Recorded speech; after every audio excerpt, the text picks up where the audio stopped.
तो सबसे बड़ा हाथ पवन जी के घर के लोगों का है मेरा रिश्ता ठीक ना होने में। का हो पवन भैया, कब तक चुप रहब? कोई तारा के छिनरा बोलता, कोई तारा जाति पर सवाल उठावता कि पवन सिंह क्षत्रिय हवे या ना हवे। गाना बहुत कम कंट्रोवर्सी ज़्यादा चलता।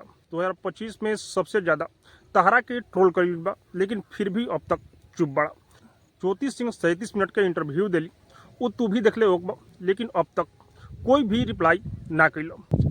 लेकिन जोन भी तहार फैंस पड़े तहारा से नाखुश बड़े, काहे कि ज्योति सिंह जिस तरह से बयान दिले बड़ी भाई, लोग के मन में शंका हो चुकल बा। मेरी गलती ये है कि मैं आके बोल दे रही हूँ, पवन जी बोल नहीं रहे, पवन जी एकदम न्यूट्रल है।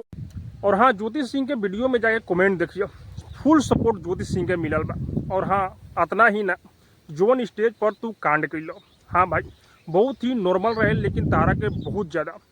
लेकिन हरियाणा के एक छोटी मोटी हीरोइन तारा के जिस तरह से वीडियो बना के रेलस, जाके सॉरी बोल, माफ़ी मंगल। भोजपुरी के इतने बड़े सुपरस्टार जिसके गाने में हीरोइन काम की है, वो बंदा जाकर सॉरी बोल रहा है, माफ़ी मांग रहा है, कितने बेइज्जती का बात है भाई।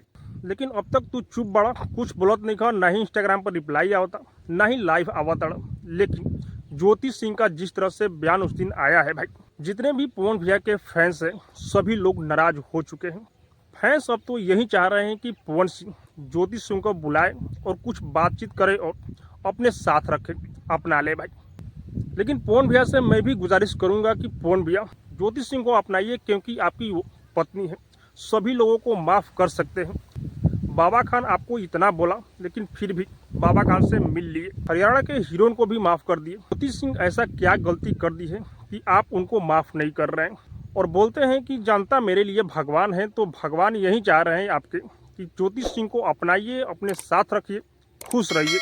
बाकी अब सबको क्या लग रहा है कमेंट करके जो बताइए। हाँ, अब तक मेरे चैनल को सब्सक्राइब नहीं किए तो सब्सक्राइब कीजिए, लाइक कीजिए, शेयर कीजिए, क्योंकि मैं भोजपुरी का अपडेट आप लोगों तक पहुंचाता रहता हूँ।